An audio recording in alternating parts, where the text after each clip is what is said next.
So amazing to see you today, Relove family. Pastor Seth, we are excited about this time. We thank you for this second invitation. Yes. And today we're going to be talking about a topic that is near and dear to our hearts. We're talking to singles. We just want to share some wisdom. You know, some of our experience, our headaches, our heartaches. Right. We just challenges that we just ran into. I don't know if I didn't know if that sounded arrogant. What? You know, like we're talking to the singles. Like, I know. We're just sharing with you guys. We're just sharing. And listen, you know, it's funny because a lot of times when you talk to singles, they think, well, you're married. What do you know? Right. They think you don't know nothing. You don't understand. Never been single before? You don't understand my plight. You don't Right. understand my pain. Yeah. And we understand, we definitely understand. We understand your pain and plight. And we also understand what we have experienced, pain and plight. Mm-hmm. And so we could kind of guide you and kind of leave breadcrumbs just so that you don't have to experience some of the same heartache and pain. Listen, Shirley and I played some of the biggest basehead games that you could possibly play as a single person. Like when we met each other and we were dating, you know, I remember, and we're gonna ask a couple questions, right? Mm-hmm. The first question we're gonna ask is, you know, what is the purpose for dating? But I just want to just get the people to understand that we're real, right? So we were dating. And when we, early in the stages, and this was around the time that we wanted to kiss, right? It was the kissing time. And so Shirley is shorter than me. And so I wanted to, you know, kind of even that out, right? So what I would do is I would put her on the stairs. I would say goodbye. And in my saying goodbye, I would put her on the stairs. And then I would just hug her. And we would say goodbye like that. It's so funny. So I would just hold her and we would just stay there in this just such a platonic but getting to know each other embrace. And it would be so, just loving, and we would hold each other. And then a few days after that, the next time I said goodbye, my hands were around her waist, right? Up here, I was up here, just wholesome. And then we moved down, I moved down, I was getting comfortable. Right. I moved down to like the small of her back. And then I'm, a few goodbyes after that, I was like on her hips, and then it got to the point where I was like fully, I had a full cup. Just cup, right? And it's just like, what kind of basic? So you know when you're learning how to drive, you drive at 10 and 2. You're very strict. Right. You check your mirrors, you look, you scan, you're 10 and 2. Well, after you've been driving for a while, you kind of go down to like, 4 and 8. And then after a while, you just like, And that's what happens. Yeah. We start out, especially Christians, we start out with these pure intentions, with this way that we're going to be, and we make all these promises to God. Right. This is how I'm going to date. This is how I'm going to do. This is how I'm going to be. And then we start down that road. And then by the time we get to the end of the road, it is not looking like how we started. Yes. And so we didn't start with understanding, well, why were we dating? Yeah. I knew that I wanted to be married again. This was Shirley is my second marriage. And I knew I wanted to marry again, but I still didn't know, I didn't have a plan in my mind, right? So when you pose the question, what is your purpose for dating? Like, what were you thinking about when we started dating? Initially, I mean, you were a nice guy. I wanted to get to know you.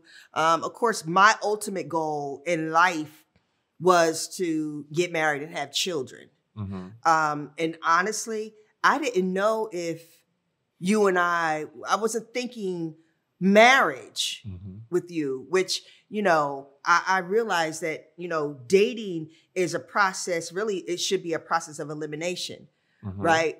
A lot of times we go into dating and we spend enough time together and then we start thinking, oh, I can marry this person. And we don't realize that that is a faulty thinking process because dating is a process of elimination. If we don't think that way, then we'll say, well, you're a nice guy. You're fun to be around. You're so funny. My family likes you. Right. And so we think of all the things that we like about that person. And we're trying to fit a square peg in a round hole, trying to make it work so that we can marry. Right. We're trying to create the justification. Right. And figure out, you know, which, like you said, trying to make it work as opposed to identifying whether it's working or not. Right. And then making a decision. Right. And so even though we're here by the grace of God now, if we had a clear purpose about dating, and if we had have gone into it with the mindset of, is this working? Great. Let's move forward. If it's not working, stop trying to force something. You and I wouldn't be together. We wouldn't. Right? We would not be together. And listen, I have to give the caveat. That does not mean that if it's not working with you, to keep pushing forward. Right. That is not advice that I would give anybody. Right. Yeah. We, in our dating process, we went to counseling. Yeah. Now we tell people, you're not supposed to be going to counseling while you're dating. Unless it's premarital counseling. Unless it's premarital. Figure out problems and come on. Right. We went into some deep therapy. Yes. And marital, like almost marriage, like a relationship therapy. Yeah. Trying to make it work. Right? And what we should have done has been had the courage. Yes. Right? And the foresight in the sense, right? Just considering. But look, if we were that healthy, if we would have had those thought processes, then a lot of the problems that we brought to our relationship, we wouldn't have even had. Yeah, absolutely. We wouldn't have even dealt if we had that kind of thinking. Right? But who thinks like that? Yeah. Look, what happens, listen, one of the biggest, I'm trying to tell you, where Satan starts jacking you up is when you get in the poo-poo like that, when it's penises and vaginas meeting and they not supposed to be meeting. We made some decisions really based off of how at the highest height we made each other feel. Right. And a part of that high height was during sexual interaction, sexual intercourse. And it was good and it was amazing and it was on fire and all of that. And it clouded our judgment. Right. And listen, and you know, when you think of sexuality and spirituality is the highest form of frequency and energy. Sexuality and physical is the lowest. But we make decisions based off of that. That's why you should not have sex before marriage. Right. That is why the God says that for a reason. He's not trying to keep anything He's not trying to keep anything good from us. Right. He's not trying to withhold any good thing from us. But he knows if you guys get caught up in this, you're going to start going down the wrong path. And listen. And it's almost like God is saying, listen, I created you. I made you so this thing was undeniable and you would not want to live without it. And as a result of that design, I'm saying don't do it before you're supposed to do it. Yes. Not so I can keep something from you. The luscious, juicy fruit from you. Right. But that's why we think. Yeah. We think, the married folks don't know what they're saying. My parents don't know what they're saying. Now, there's some people, you know, in a certain religious kind of paradigm and construct, it is used to create fear, to create control, to create these things that, you know, that we want to keep you from doing thus and so. Right. Because of whatever, right? But no, that's not divine. That's not what God is saying. Yeah. That's not his intentions.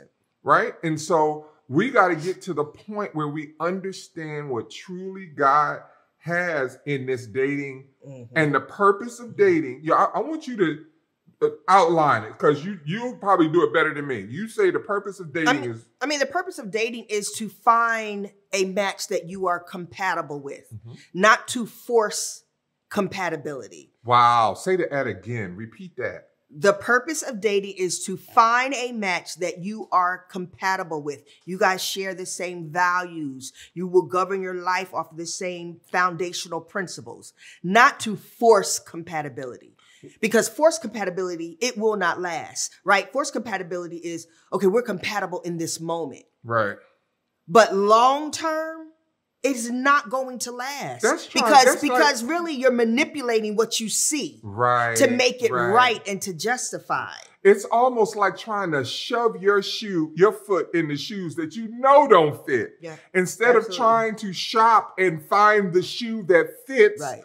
And if you're buying it for an outfit or an event or a situation, you keep shopping until some people keep shopping until they find the perfect shoe, the shoe that fits, that's comfortable, or they can manage it. Like, it might not be completely comfortable, but I can work with this, right? Very few people run up on a shoe and it's like, hey, I'm just going to shove my foot down here, especially women. Right. I'm going to shove my toes are going to be all jacked up because they look cute, right? The shoes look cute, but you can never wear them again. Yeah. You can only wear them once. Like, this is how we shop for a human, which is what dating is. Right. That's why dating takes time. Listen, if you don't take time to date, you will run into a domino experience of not having the right life, right? Because not dating properly over and over and over and over. And what does that look like? That looks like you just jumping in and out of relationships, giving of your body, your most intimate self with people who you should not be. And if it's not your spouse, this is men and women. That's why I'm trying not to, right? It's men and women, right? It's not even understanding what is my purpose. Why am I dating? Now listen, if you're dating just to have fun, then, that's your thing, then that's your thing, right? I think when you shouldn't even describe that as dating. I think, you're just having fun. You're just, seeing other people. And but you have to be strategic as well in whatever you do. Right. You have to be strategic, even in that or else process, you will end up hurting yourself. Yes, ma'am. You will end up causing emotional harm on yourself. Yes. In this process, right? And so you don't want to, you want to just be able to take the time to date properly so that you're not dealing with, because listen, when you don't date properly and you keep dating these jacked up people and you keep being attracted to these jacked up people, we're saying that, but we're together. We're together now, right? But we were jacked up. Right. And what it causes is it heightens your anxiety. It heightens your depression. It heightens your self-hate. Whatever issues and baggage that you have, it heightens that. Because you're seeing yourself in a pattern of failed relationships. Yes. Right? Now you can date and not end up with the other person, but not have a bunch of trauma. Right. Because if you went in the relationship and you did your best, and it was an experience where you learned. Yes. That means that when you go to the next person, you're not going to downgrade. Right. You're going to upgrade if you learn the lesson. And you'll know how to navigate personally. You know you know, what you can deal with, what you can't deal right. with. You know who you are and what you're bringing to the right. table. What you like and what you don't. See, it's so funny because we say, oh, I like this and I like that. Listen, if you have not dated, you don't know what you like and what you don't like. You have what is it? You say a rudimentary idea, right? Or on the surface idea, right. But it's not until you get into the actual deep dive dating process that you understand what makes you tick, what your triggers are, what you enjoy. You know, and so there is a way you could date multiple people and still be successful and still be whole in that process. And look, you could be just two amazing people that don't work together. Just don't work together. It's Absolutely. not that you're bad or you're flawed or you got issues. It's just, it's not the best fit. Yes. And if it's not the best fit, it is okay. Like we get so far down the road that we're unable to just even acknowledge that this is not the right fit. Right. But even being able to acknowledge it, we're knowing it cognitively, this is not a good fit. But we keep plowing forward. Yeah. We keep plowing forward like we can work it out, we can fix it. It's almost like we invested this time and we are bound and determined to get a return on our investment. Right. And some investments you need to know to walk away from. Sometimes you need to just know, yep, this is not working. Right. And let me cut my losses and chalk up this as to a lesson. That's why you have to ask the right questions to yourself. Right. Because sitting there going over all the wonderful qualities about that person, like that's a given. Right. Everybody has good qualities. Listen, Hitler had good qualities. He was funny and he was an amazing leader. Right. Great orator. A great orator, right? Inspirer of people. Really. He just used it in a demonic way, an evil way. Right.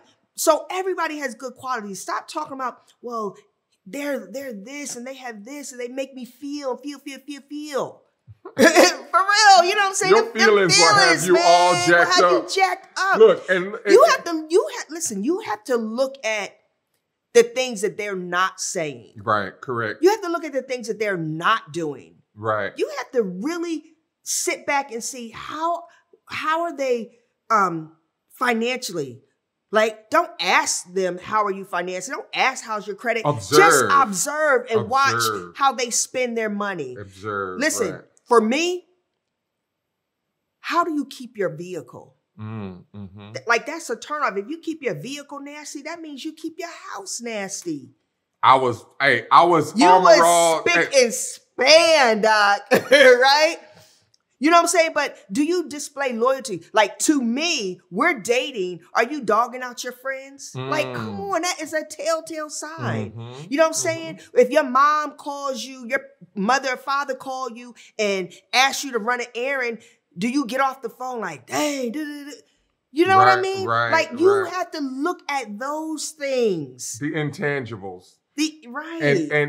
And look, and you have to arrive at the point if you understand that dating is not the end point, like dating, it seems like for some people it's like it's like a destination, right? And they got someone to share their life with, and they act as if that's it. Right. If you know that there's so much more beyond dating, then you will approach that process a whole lot differently. You'll just be a tad bit more careful. Yep. You'll be a little more judicious with the time that you spend together. Right. And you will you don't want to be interrogative, whichever, however I'm supposed to say that, right? You don't want to, have somebody with the light and, what do you want? What's your future like? But in a savvy way, you want to be able to interview and ask the right kind of questions.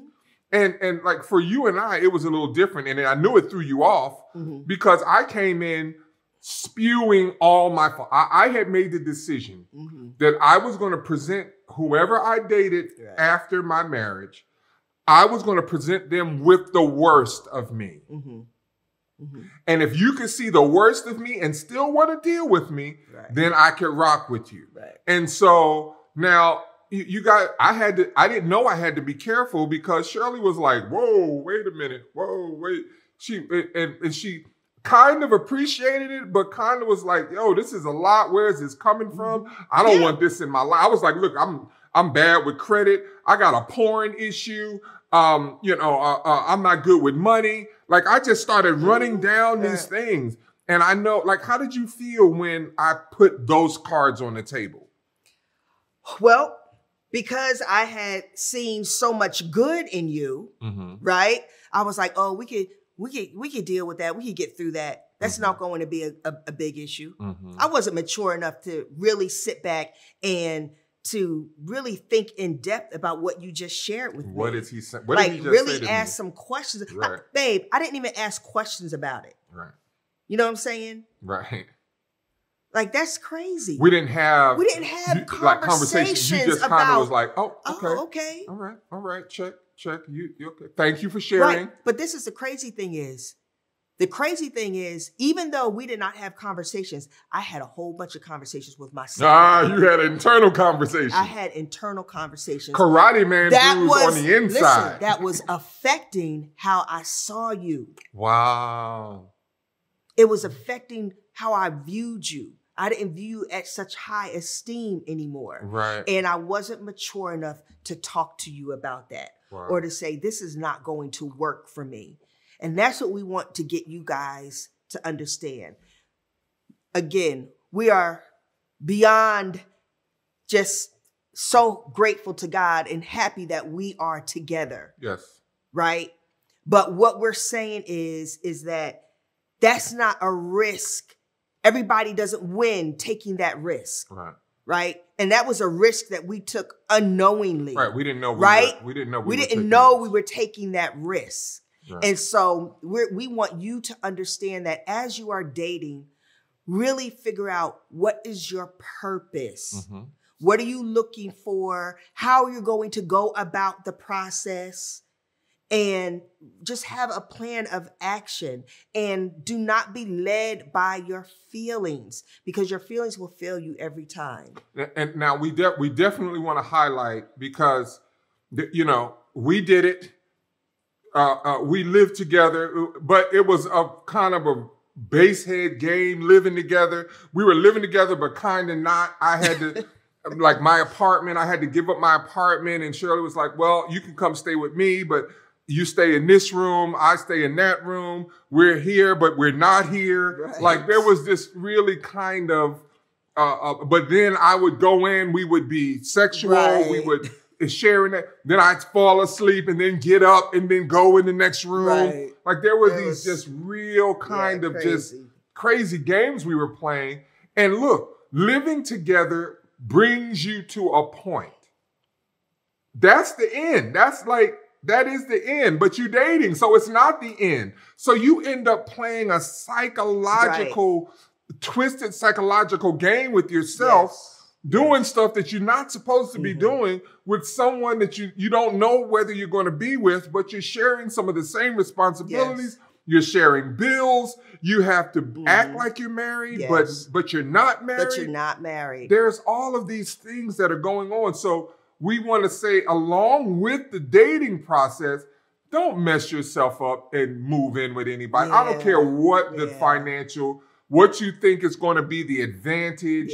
If you think you can save money, if you think, whatever your reasoning behind, if you want to try to get to know the person better, all of these different things that we tell ourselves, living together is not the answer. It's not because that's the end point. And dating is not the end point. So why are you going to skip the process and go into, and listen, there's a saying that says, why would you rather be enjoyed than valued? Right? Don't put yourself in a situation where you're being enjoyed, but you're not being valued. Right. And enjoyed is, I'm going to use you for my pleasure, but I'm not going to commit to you. I'm not going to invest in you. I'm not going to invest in you. Right? Why are we worried about titles? Why are you concerned about titles? We're spending time together.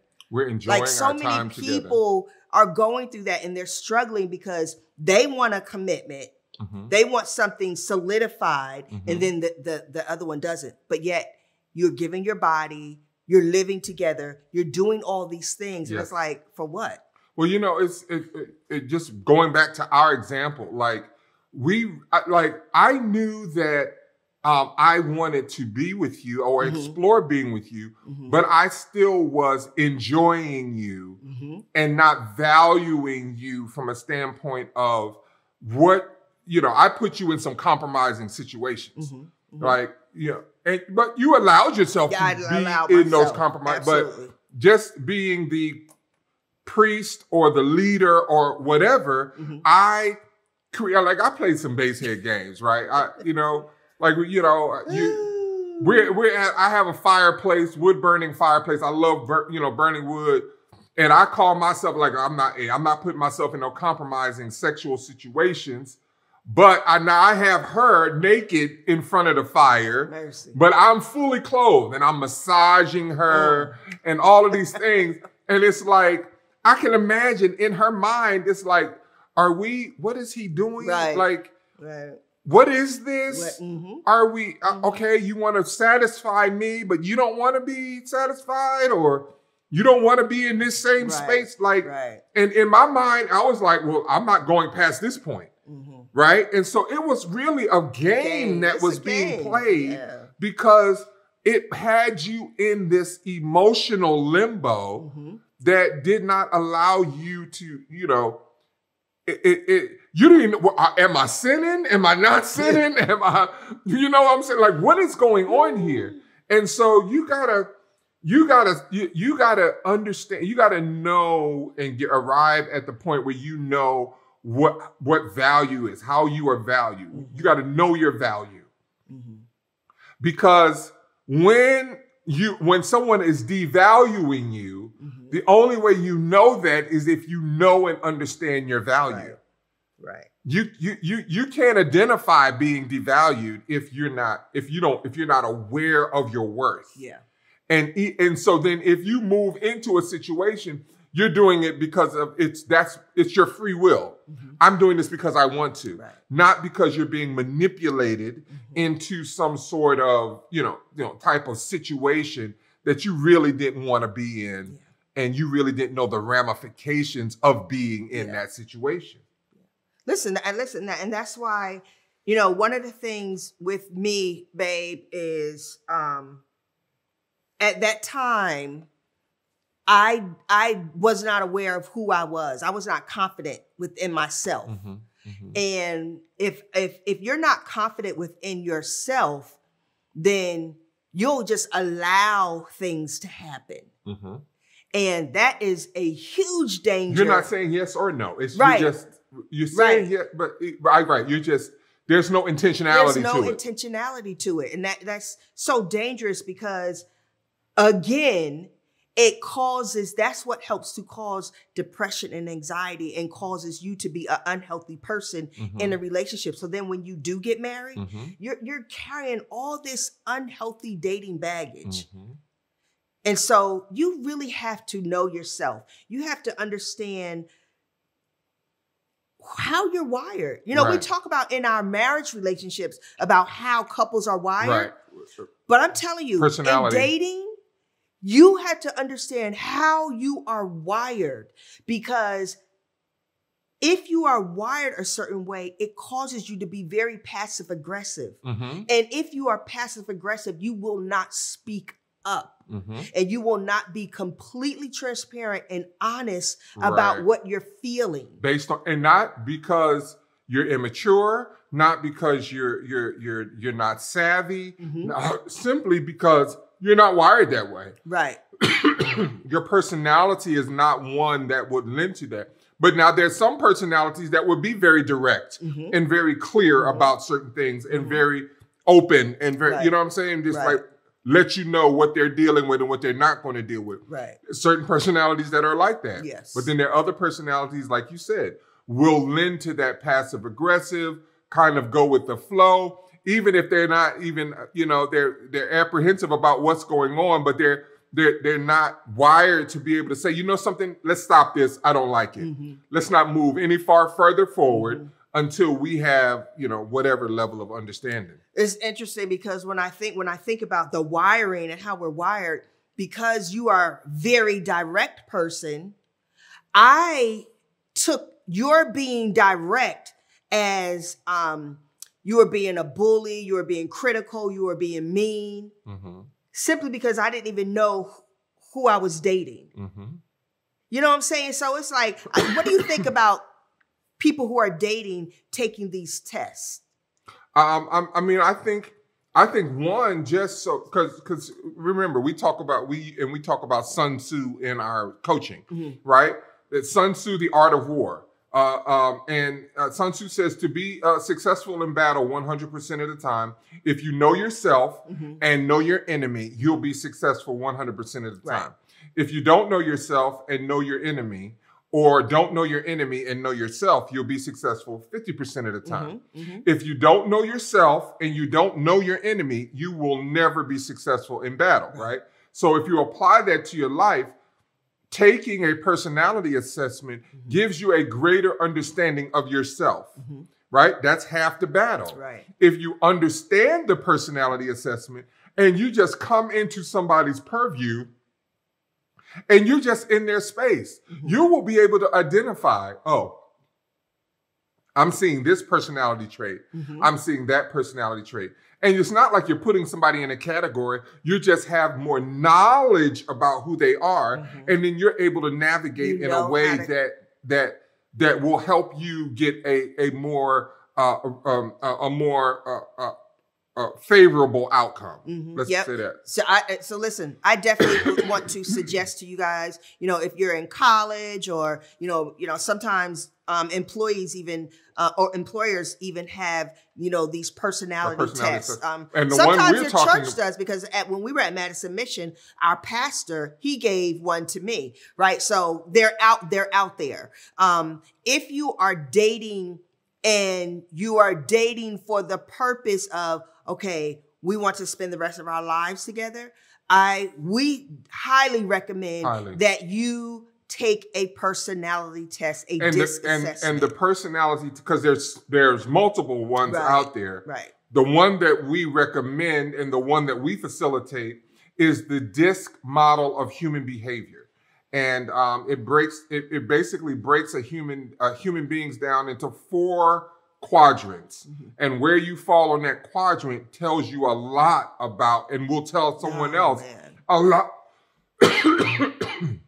lot about who you are, how you operate, how you deal with stressful situations, things of that nature. So it is just really, really a tool that you should. And there are multiple tools out there. There's a temperament test. There's Myers-Briggs. All of these things. Listen, you got horoscope, astrology, like whatever you can do to gain a better understanding of yourself. The one we think is crazy successful, and we see it, is the DISC model of human behavior. We see it with our clients. We see the light bulbs go, the light bulb go on when they discover how they're wired. Oh, this is why. I remember when I took the assessment and I had an understanding of it. I was like, oh, this is why I'm this way. This is why people see me this way. And it gave me just such a profound understanding of who I was and then who you are. Because I started treating you totally different once I discovered how you were wired. Absolutely. You said horoscope and astrology. I just want to say that's not going to share how somebody's wired. Well, I mean, I'm a Libra, right? And a lot of things that I've read about Libras. I know. I'm just saying it doesn't share how you're wired. I mean, it doesn't share how you're wired. I'm saying we want them to be able to understand how to interact with one another. She's chastising me on video. She's like, why are you talking to the church people about astrology? So, but another thing I want to say, you know, men are simple.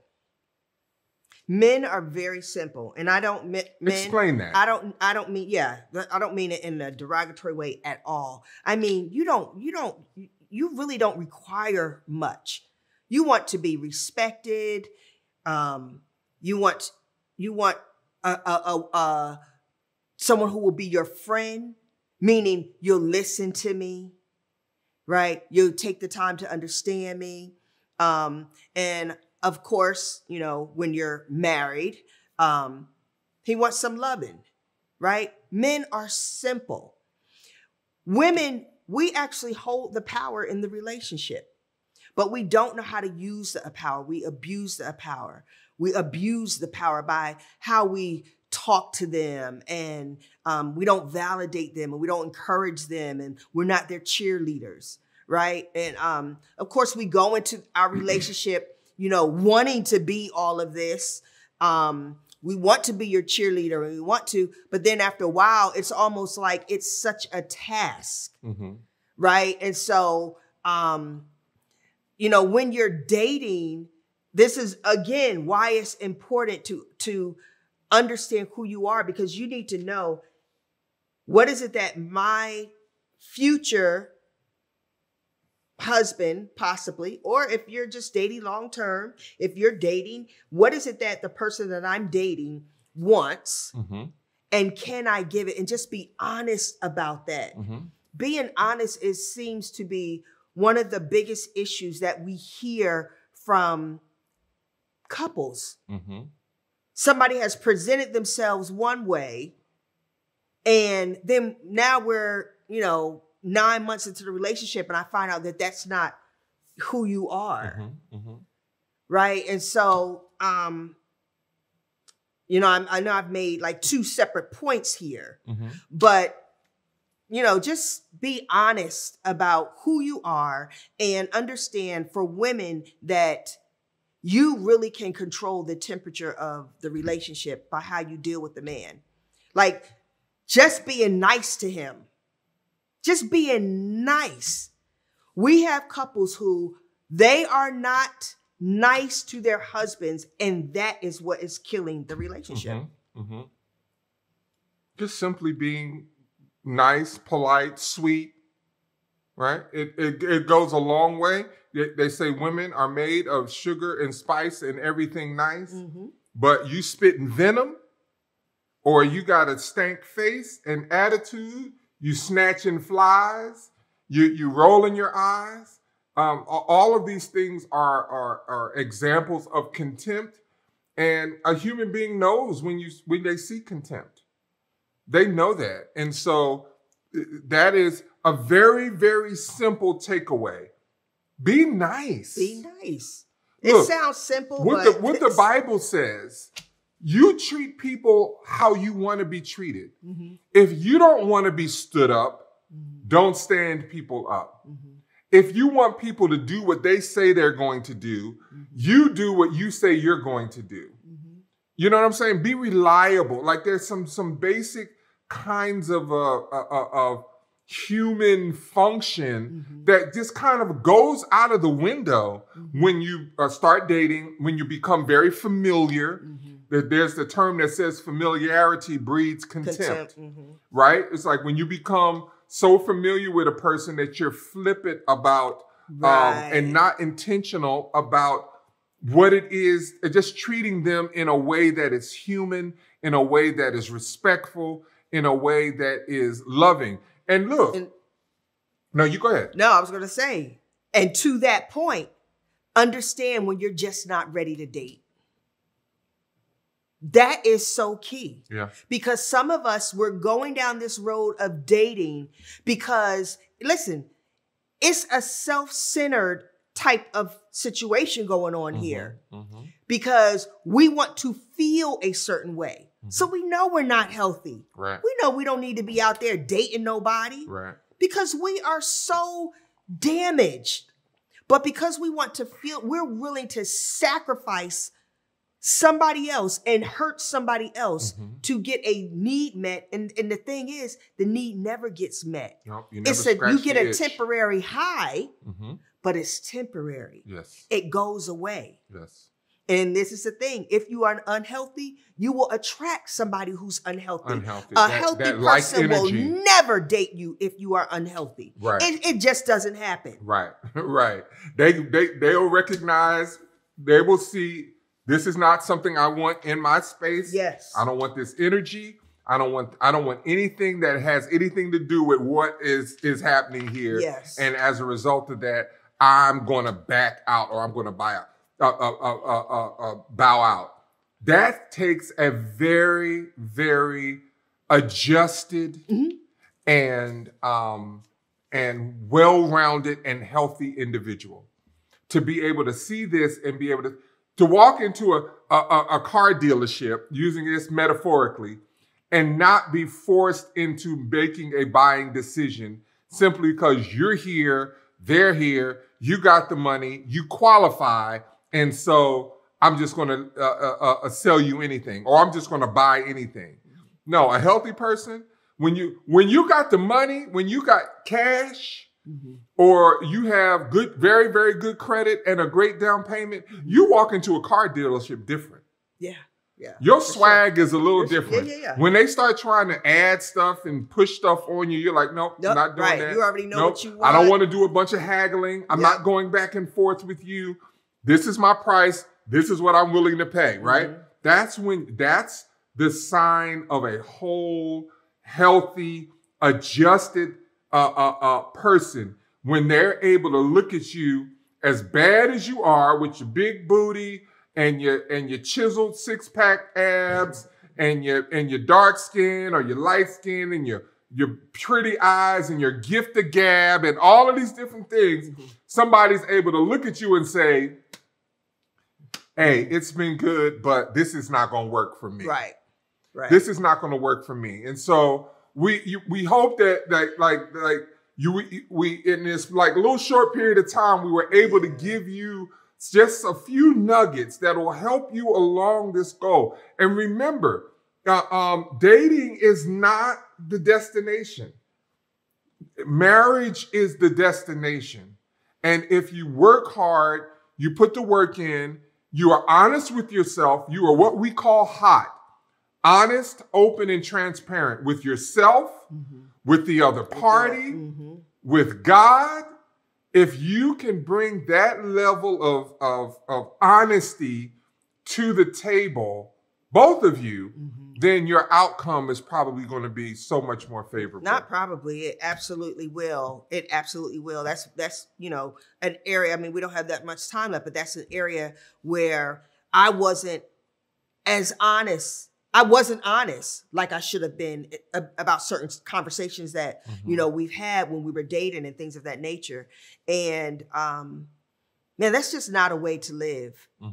You lay it out there. Lay it out there. Whatever your truth is, lay it out there. Give the person the opportunity to make a decision based off of truth. Not based off of some story that you told them. The games that are played. Right.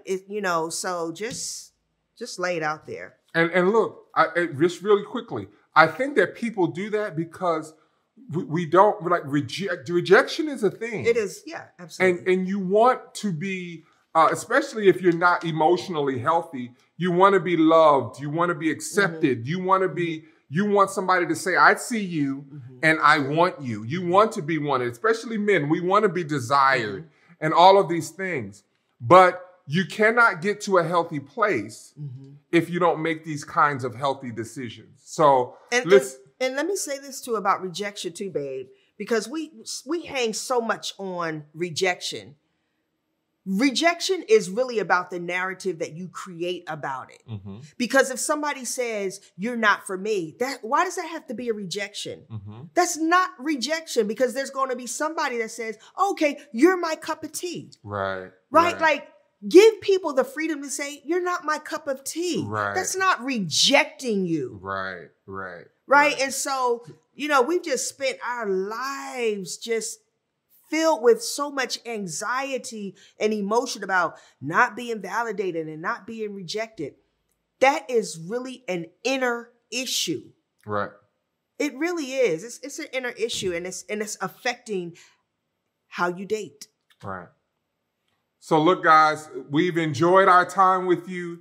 Thank you once again for having us, Pastor Seth. We love you. We can't wait till we are in your building, in your spot, chopping it up and discussing these wonderful, amazing truths about God and what he has for our lives. So we love you. Thank you, guys. Have a good one. We will see you when we see you. Peace. Date responsibly. Please do.